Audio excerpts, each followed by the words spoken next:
Kosa ne munene Miakwa Ivan macheza Vauzendiri ufaman Ndipenda kusiya Kunyange zvarema Ndicha kumiririra Pose pacharema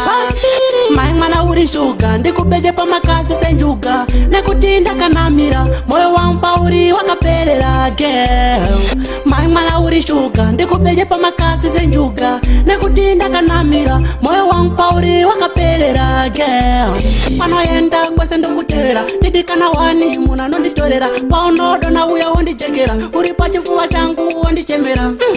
Angoda kukutora ndomurebera Pakutenda mai vako ndinoombera Chisungo cherudo ndakunyorera Nae moyo wako iwe wondipindurake Mai mwana uri shuga Ndikubeje pamakasi senjuga Nekutinda kanamira Moyo wangu pauri wakaperera girl Mai mwana uri shuga Ndikubeje pamakasi senjuga Nekutinda kanamira Moyo wangu pauri wakaperera girl Kuna mai vako ndotenda Vakarera uruvarangu Kuna mwari wangu ndotenda Kuva pasi pe moyo wangu Kuna mai vako ndotenda Vakarera uruvarangu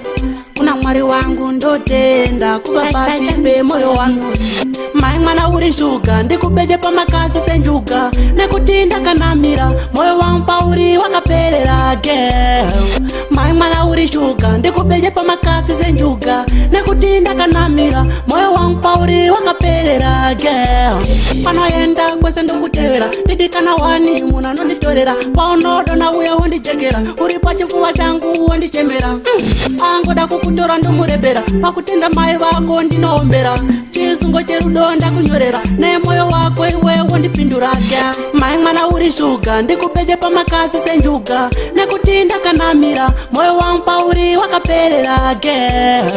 Mai mwana uri shuga Ndikubeje pamakasi senjuga Nekutinda kanamira Moyo wangu pauri wakaperera girl Kuna mai vako ndotenda Vakarera uruvarangu